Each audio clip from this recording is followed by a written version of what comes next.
Hey, mountain climbers, thank you so much for tuning in. I am really excited about this interview because I think the message that my guest has to share is going to be really comforting in the hurting and confusing world that we live in today. I am so honored to have my dear friend and author of the Giving Challenge, Stephanie Jones, as my guest today. So, many years ago, God revealed to Stephanie that our culture really needed to shift back to a spirit of giving and selflessness. So Stephanie began a journey of giving with the goal in mind to really make people feel like that they mattered. And once she started, she did not stop.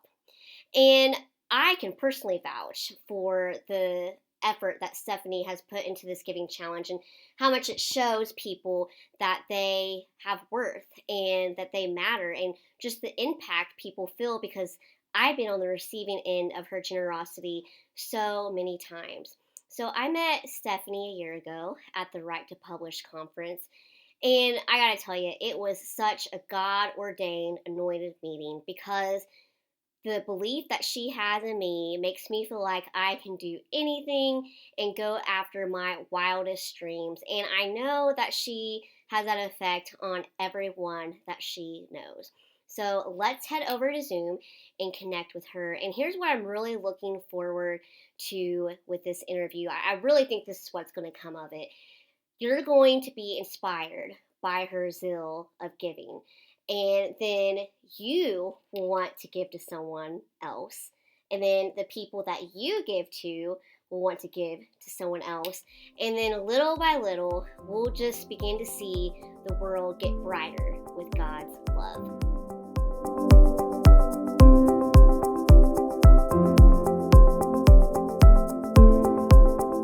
Stephanie, welcome to Mountain Climbers. Thanks so much for joining me today. Hey, Whitney.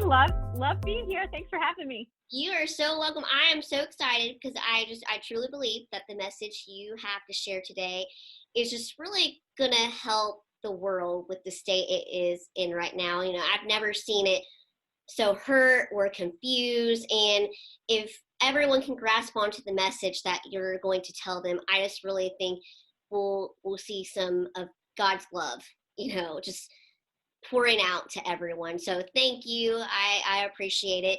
But, some viewers might not know who you are. So tell us a little bit about yourself, where you grew up, where you live in now, and what do you do for a living? Yeah, so I grew up in southern Indiana, Versailles, small little rural farming community. I live in northwest Indiana now, so, different part of the state. Yeah.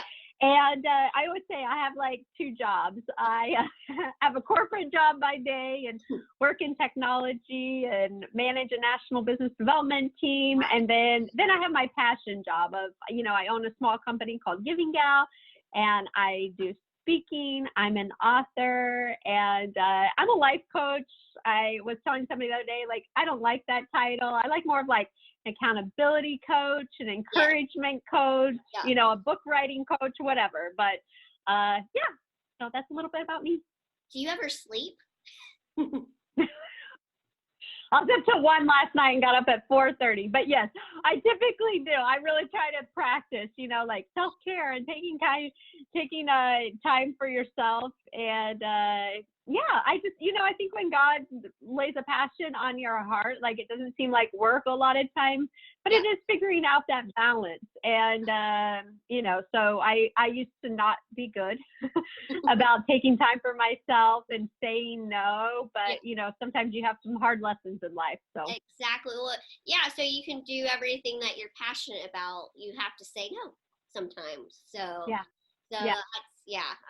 that's a lesson we could all heed. But I know your husband's a police officer, and you were a police officer at one time, right? Okay. Yes, I was. All right. Well, that's what I thought, and we all know this in the world today, especially in these times.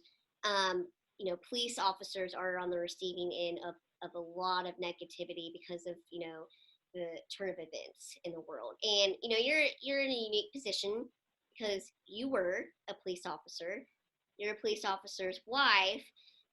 So as a former officer and having a police officer for a husband, what's the message that you really want society to grasp and really hear about men and women in uniform? Yeah, I'll actually throw in too. My father was a police officer, so I Wow. grew up as a, like I have a long, basically my whole life being around law enforcement. I think the first thing that I want to say is I have so many police officer friends, police wives that I'm connected with, and no one condones what happened in Minneapolis, any of the actions or inactions Uh-huh. of those officers.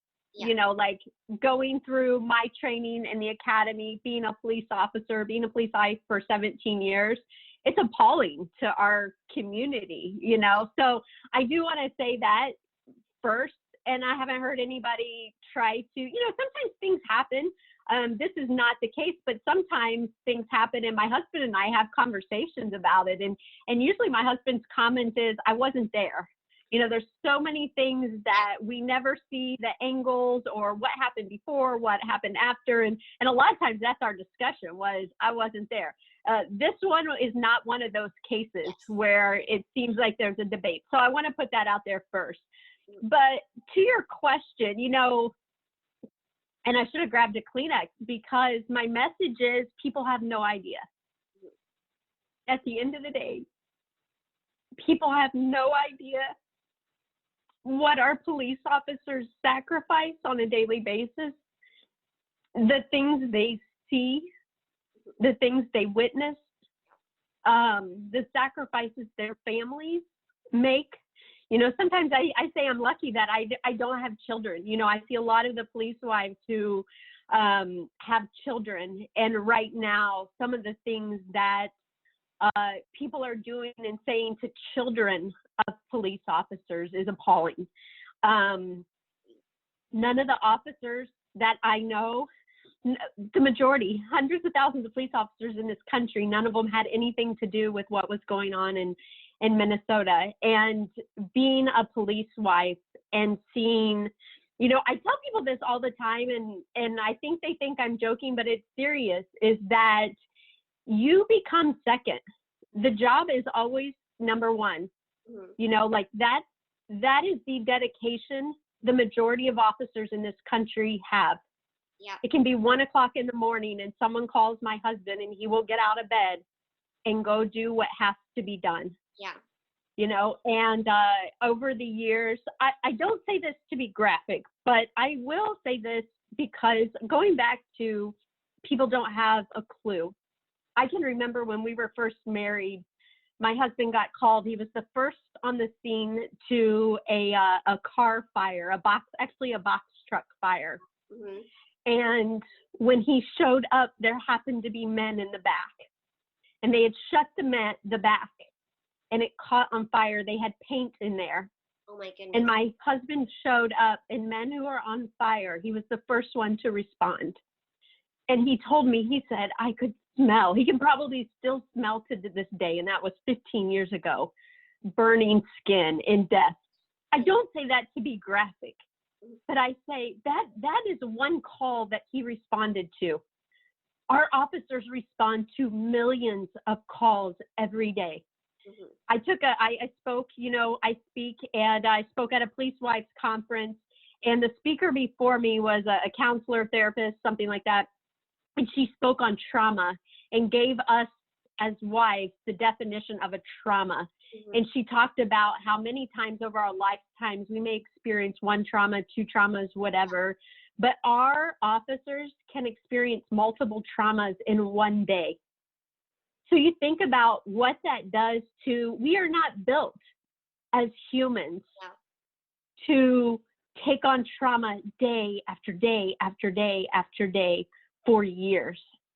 And yet they keep showing up every day. My husband, well, he's no longer in uniform, he does some other things, but, for years, he put on that uniform, and whether it was an 8-hour shift, a 16-hour shift, he was out there, you know? So anyways, I get very passionate because people have no idea. Yeah. They really don't. Yeah.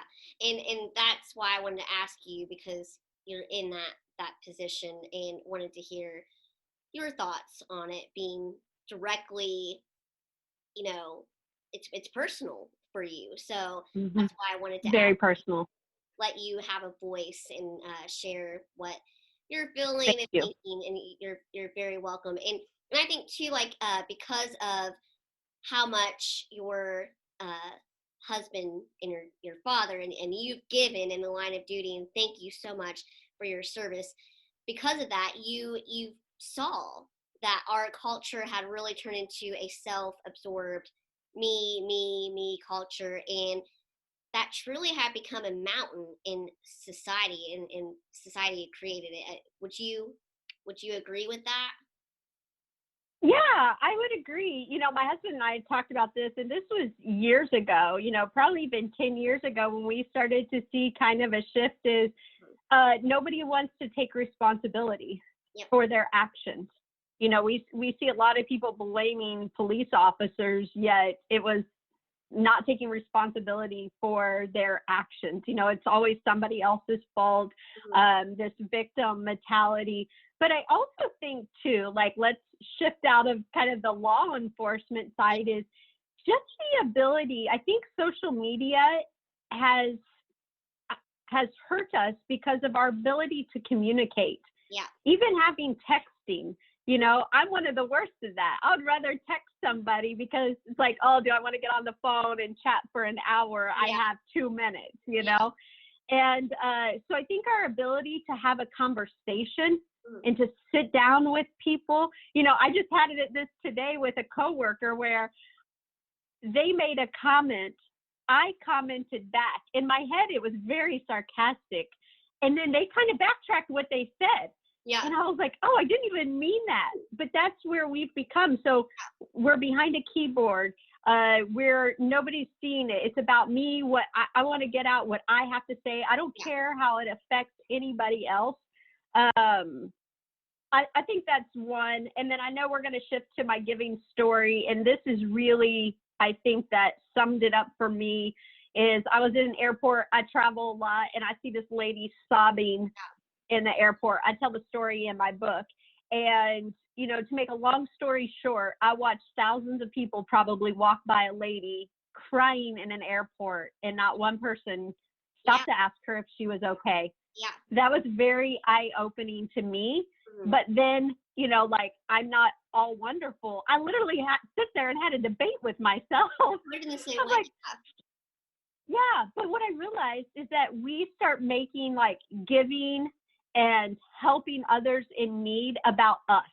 Yeah. Like, what if she said no? What if I cause a scene? Yeah. Like, it all comes back to me, Yeah. me, Yeah. instead of like, you know what, I'm just going to offer the Lord, you know, you and I'll probably talk about this. I believed a lot of my encounters were divine encounters. Is like, Yeah. okay, God, if I'm supposed to help this person, and a lot of times even giving is just about offering, Yeah. you know, even if, but let that person decide. Don't make the decision before you even offer to have a conversation to help out or whatever. Yeah. So Yeah. That is so great. And when I met you at the Right to Publish conference, I knew right away you were a doer. And if God told you to do something, no ifs, ands, and buts, you were going to do it. So I know when He showed you that our culture needed, that shift back to a spirit of giving and selflessness, you were going to put on your hiking boots, grab your mountain climbing gear, and you were going to go on that climb. But what I want to know is, how did you choose your climbing route, so to speak? How did that climbing route all come together so you knew how you were going to put what you wanted to do into action? yeah, absolutely. Well, I think one thing I got to give my parents credit is that I was raised, so my company's Giving Gal. I write on giving and gratitude. Is that I always say I was raised a giving gal. Not that we had a lot of money or resources, but I just saw my parents constantly helping. You know, my dad was a volunteer firefighter before he was a police officer, like just serving the community. My mom was always involved in church and volunteering Yeah. and making food and cookies and everything like that. So I think that's very important in our society, Yeah. is that we need to ensure that we're instilling that giving spirit in our children. And then for me, just I read a book called 29 Gifts, and that book challenged me in my head. I was like, okay, I'm going to set a goal. It was in December when I read it. I love goals and New Year's, Yeah. New Year's goals. I like resolutions. And so I set a goal to give a gift every day for a year. My definition of a gift was simple: give something, expect nothing in return. Yeah. There didn't have to be any like certain dollar amount or monetary, anything like that. But yeah, that's kind of how read a book, set a goal, and then it was like, okay, taking action. See, that shows people the value of reading. Look what you can be inspired to do by reading. Like, seriously. So, but once you decided, hey, I want to start giving each day somehow, some way, you mentioned that you decided on a year. How did Mm-hmm. you come to that conclusion? I'm going to do this for a year. Yeah, so the book 29 Gifts was about 29 days. I never got the 29 days. Maybe I should reread the book, but I don't know. You know, they always say set goals that stretch you. Yeah. And so like 3 months seemed a little too short. A half a year, I guess, maybe seemed awkward. I don't know. But a year, like that, I really don't know. I mean, I never, when I set out to do that, to give a gift every day for a year, I didn't know that at the end of that, I would be writing a book, and I was blogging a little bit. You know, I was kind of speaking around the topic, but it really did change my life. So some of the things I kind of guessed, you know, what I was thinking.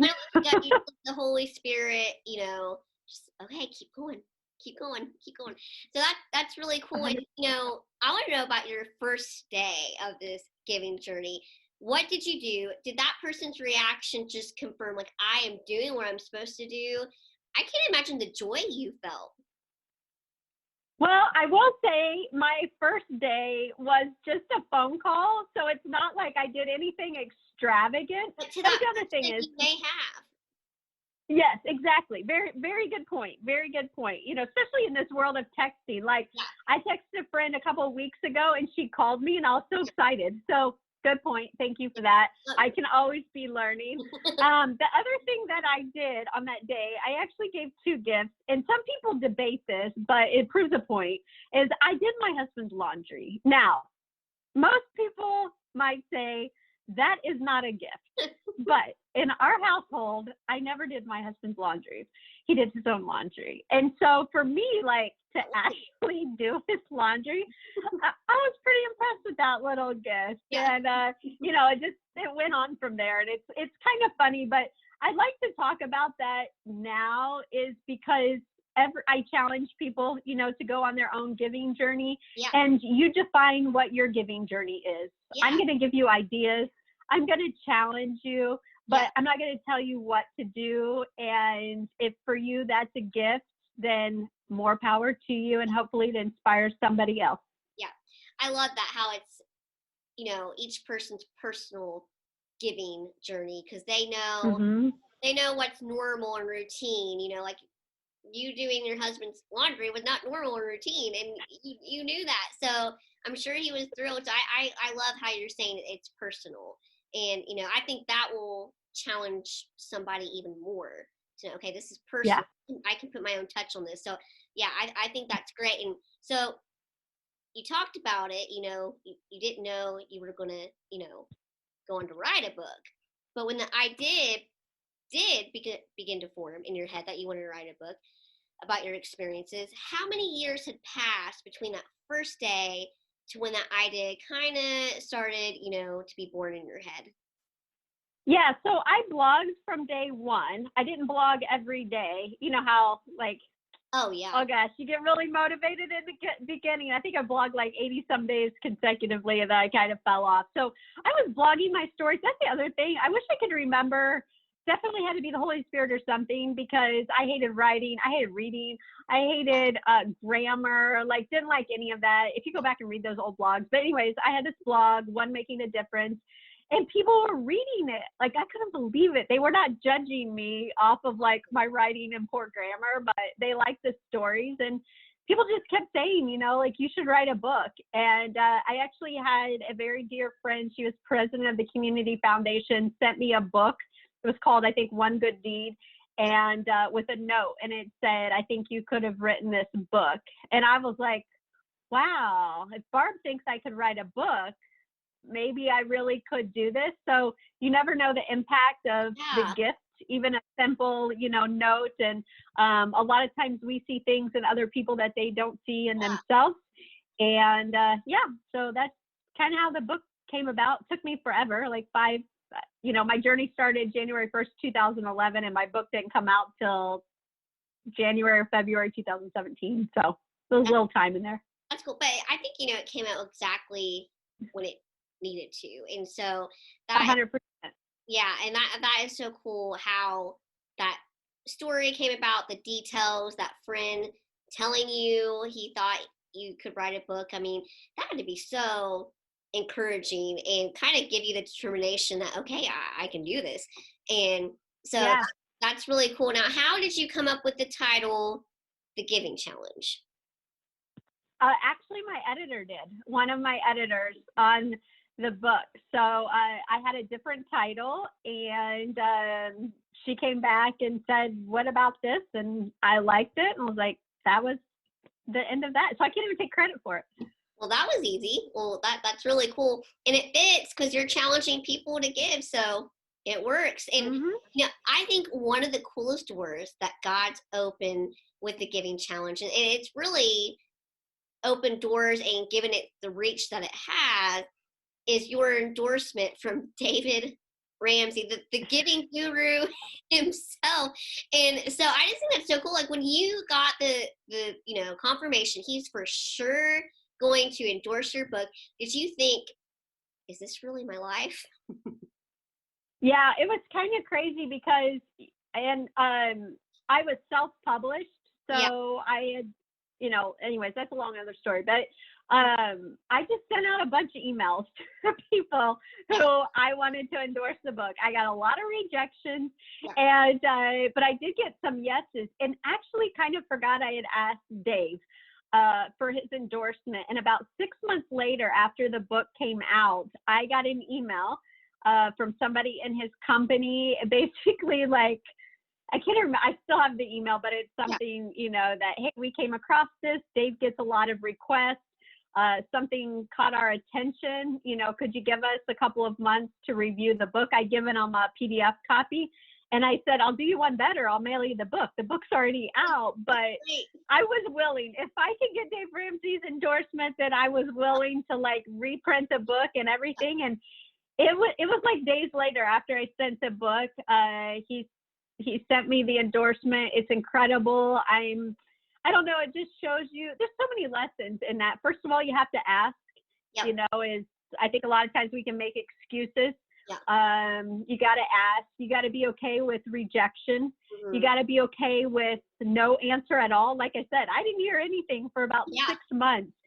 And then you have to, when something does happen, are you going to put in the work? It was extra time and money for me to reproduce the book with his endorsement in there. And it's funny because I see you have, so I actually redesigned the cover. It gave me an opportunity though.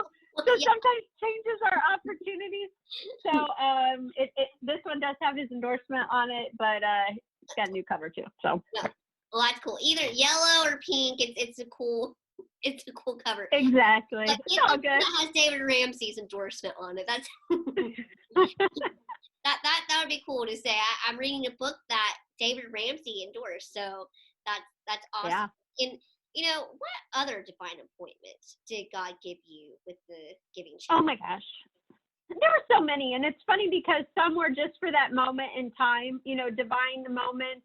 I had a lady that I helped through the airport, and it's a little longer story, but at the end of the day, I get this lady, her little baby, all the way through the airport. I knew I was supposed to help them. Yeah. And we get to like the agent, flight agent or whatever Yeah. you call them. And she asked the lady, like, who is this? Yeah. And without missing a beat, she said, this is my angel and I love her. And that to me, like, we never exchanged names. We exchanged hugs. And to me, that was a divine appointment for that moment. Yeah. Like, I don't know who that lady is. I would come across her and I wouldn't know. Yeah. I had another time, I tell the story in the book, where I was in Washington, D.C., hired a driver. I didn't have any cash and he only took cash. I literally was praying, like, oh my gosh, what am I going to do? Yeah. And he gifted me without knowing I didn't have cash. Like, he just said, hey, I'm going to give you a free ride. And I love that. I tell the story in the book. And last year I called him, surprised him, had him pick me up again. He had no idea I'd written a book. He had no idea I put this story in the book.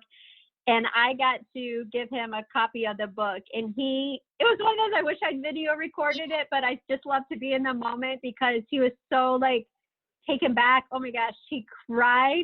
And then I can loop you into it because when you were going to DC, he was willing to, like, tote you around wherever you needed. So that one's cool. Had him. Yeah, and I do want to say, I usually don't point this out, but I think where the time we are in our country, now that I think about it, both of those people were Black, people of color. I mentioned I grew up in rural Indiana. I'm still in Indiana where I live, predominantly white. And what I learned is my giving journey really stretched me outside of maybe some of my comfort zones, and expanded my community of friends. And now I say, my giving journey, created this rainbow color of friends who are all across the country, even the world. I have a friend in Malawi that we've been able to do some cool things. So I think that's the other thing is, if you're looking at giving, is don't just make sure you're giving within your family and to people that look like you and same socioeconomic status of you. Look for all types of people to help and stretch, and you'll meet the most beautiful, caring, kind people. And some of those relationships I still have today. I have a friend, he and I met in 2011 on my giving journey, and person of color, and he and I still meet for breakfast all these years later, and I love it. And I learned so much from him, and I hope maybe he learns a little from me. So that's great. And I think too, when you take that leap of faith and step out of your comfort zone, God's going to bless that even more, and it's going to be more of an anointed, God ordained moment. And when you look back, you remember more than any other moments, and and it has eternal impact too. When you get to heaven, you're going to see, like, okay, because I stepped out of my comfort zone, I get to experience this now on the other side. So I think that's great. And you share on your back cover that 1 month became 500 days, and now 5 years later, giving daily is a way of life for you. So I want to know, how did you decide what stories you would share in your book, and how did you arrive at the decision that you would only do a 40-day devotional as opposed to 360? Yeah. So I actually was going to do a year. I was going to do 365. I wrote all those stories. My editor was the one was like, this is too much. Yeah. Like, and here's the thing, the stories that I have in the book, you can feel my passion behind it. You can kind of feel the emotion in the stories.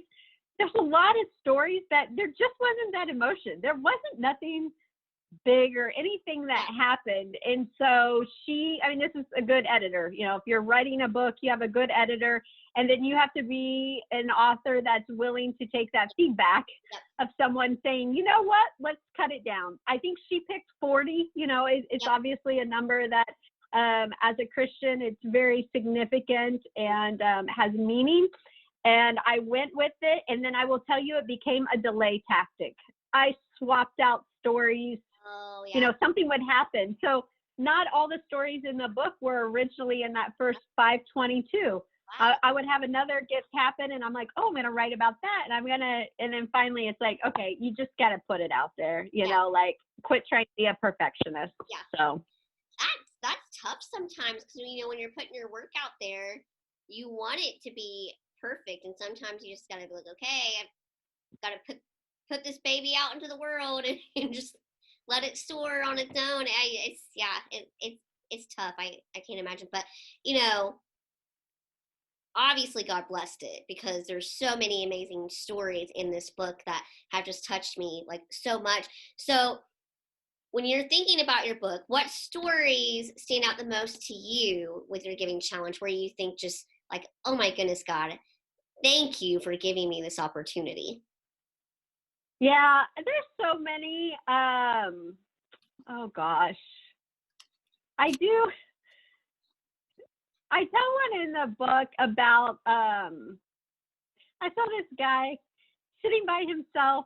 I was in Alaska. I was with a big group of people, Mhm. and I don't know. I just felt called to go sit with him, Yeah, and that's really awkward. I actually stood up to go sit with him or introduce myself or say, I don't know. I didn't have a plan, yeah, and I didn't. I walked myself to the bathroom, and then when I was coming back, I totally chickened out. And then when I was coming back, it was just like the Holy Spirit just guided me. I think I asked him, I don't know. I haven't read that story, but that's the one that pops in my head. And he told me I could sit down, and we sat and chatted. And I think he had served in the Navy.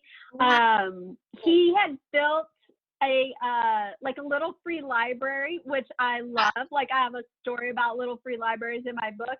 And he had built one like at the bus stop for kids. His wife, I think, was out of town. That's why he was eating by himself. And I don't know. It's just like those types of things where, oh, I did not want to do that. And I even yeah, chickened out. And that's when I think you never know that ripple effect or yes, um, what God had in purpose or what was going on in yeah, his life, or I don't know.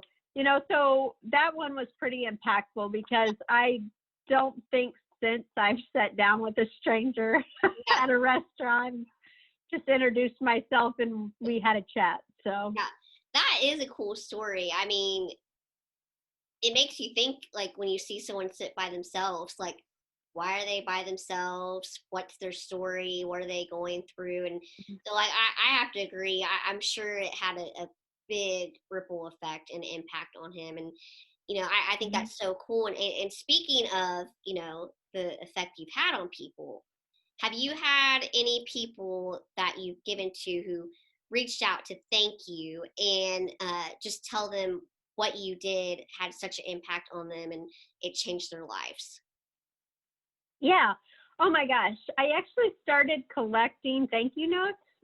I kind of put them in a photo album. And I have, I don't know, I probably have a couple hundred Yeah. of them. I think maybe one of the most impactful, one of the things that I did was my husband and I have had three friends killed in the line of duty: Scott Patrick, Gary Dudley, and Bruce Sutton. And so over that first year, every time a law enforcement officer was killed in the line of duty, I would write their family. Um, and I had several wives write me back and thank me. Like that, to me, that was just very impactful to think that they were going through what would be, to me, the most devastating, tragic time in their life. And I don't want to say I just sent a thank you note, but it wasn't like I sent a gift or flowers or Yeah. a donation or anything. It was a card, and Yeah. they took the time to say what someone from another state, a police wife, took the time to reach out to them. So Yeah. those are probably some of the most impactful for me. Yeah. That is so cool. And you know, there are so many people out there who have a heart to give, but they're not financially in a place where they can. And they're made to feel like that's the only way they can give to someone. So how would you assure those people that a kind word, a smile, or even if you're at the grocery store and there's a mom with like 5 kids behind you and you let her go in front of you, I mean, a lot of times that has more of an impact than a monetary gift can have. Yeah, I agree 100%. I saw over and over. One of the things I was very purposeful, you can actually go to my website, givinggal.com, look at resources Mhm. and the giving challenge, and you can scroll down and you can see all my gifts. Yeah. I don't give a lot of money on that journey. I did some, but I did that purposely because I want people to know that there's hundreds, if not thousands, of ways to give. And some of the biggest impact gifts that I gave cost little time or little money. Yeah.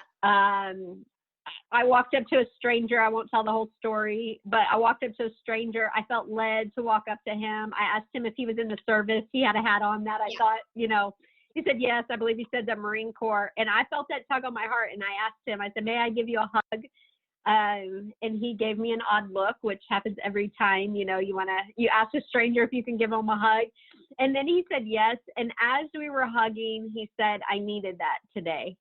That's And like, it still brings tears to my eyes because I just think I was at the University of Michigan, the big house seats over 100,000 people. And God led me to one man who the only thing he needed that day was a hug. yeah. I tell that story a lot when I talk because it is so simple, Yeah. but it's not easy. It is not easy to follow the calling of the Holy Spirit. It is not easy to go up to strangers, especially if you want to ask them if you can give them a hug. Yeah. I had a lady come up to me afterwards and she said, think about how many people are getting ready to commit suicide. And, you don't, not that man was going to, but you just never know what people are going through, especially these days. I have a friend that I connected with over social media. He has on Instagram, like one a week, and he'll talk often about, you interview people who survived suicide attempts. Yeah. And they will say, like, if someone would have just smiled at them, acknowledged them, looked at them. But then you have people who didn't attempt suicide because somebody did smile at them. So you think about that piece of it. There's so much that we can do that's just little time, little money, and maybe save a life. Yeah. No, I totally agree. You could change the course of someone's life by just doing something simple, like you mentioned, a hug, a kind word, a card. So yeah, I totally agree. And that's a great segue into my next question, which is, can you share with people just how much your focus shifts to bigger and greater things when you simply give to someone?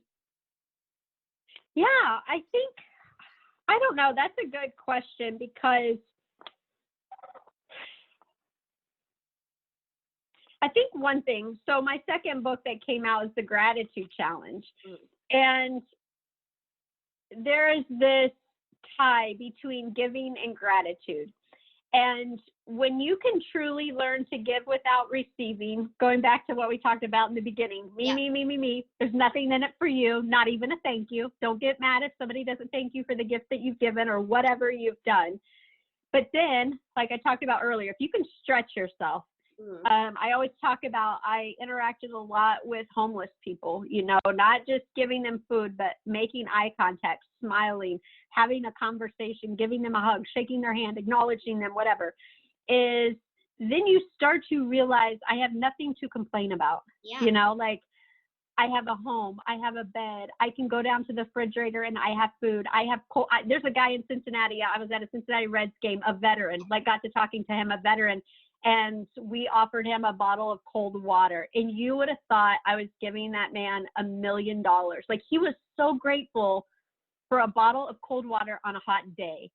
And when you can truly start to give, practice gratitude, then you don't care about material things. You don't hold on to the things of these world. Like I've given away scarves that I've been wearing. I gave away my birthday flowers.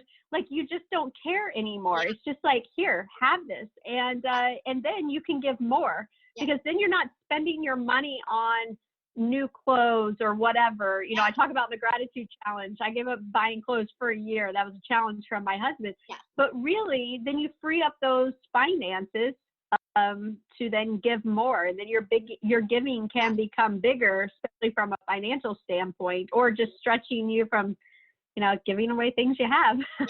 Yeah. That's a great outlook. And really, I mean, when you give, even though you might not receive something in return, you really do, because you feel so good. And so it's such a cool feeling. And there's an old song my choir sings called "Thank You for Giving to the Lord," and these are the words of the chorus. It's so simple, but it's powerful. Thank you for giving to the Lord. I am a life that was changed. Thank you for giving to the Lord. I am so glad you gave. And to me, you are the epitome of those words. I truly think that, and I can't even imagine how many lives you've changed, because you selflessly gave to someone, but then that person was inspired to give to someone else. And I truly think the impact that you've had on this world is incredible. And so this is my last question to you, and I think it's the most important. The world's in ways that it's never hurt before. I mean, it's really heartbreaking. So how much do you think this world would change for the better if each one reached one by selflessly giving? Oh, I think it would solve all the problems of the world. I really do. I say that honestly, because I've lived it. Like, I'm not just somebody who went out and gave for a week. Like, I've been doing this for 9 years now, almost a decade. And like you said, you see, when you start acknowledging people and just seeing the hurt, just listening to that tug on the heart, just sending them something in the mail. I can't tell you how many times, you've probably experienced this, many people have listened to this, how many times you think of somebody, you send them a text, you send them a card, you pick up the phone and call them, and then they say, wow, I'm really going through something difficult, or thank you for doing that. And I think it solves all of our problems, because then you're not trying to prove a point. You're not trying to get your opinion out there. You are focusing on the needs of somebody else. And at the end of the day, that's what Christ did. He was a servant. He served those that are around him. And he did everything with love. And so if you think about, if you're serving those around you, whether you know them or not, and you are doing it in love, that is the only way our world will change. Yeah.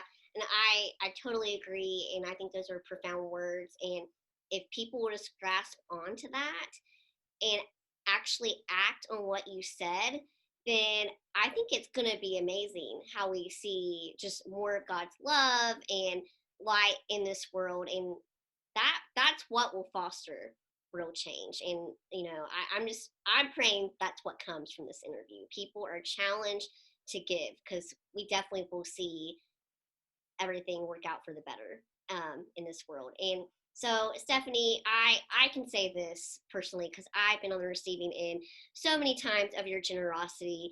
And so the impact that you've had on others is amazing.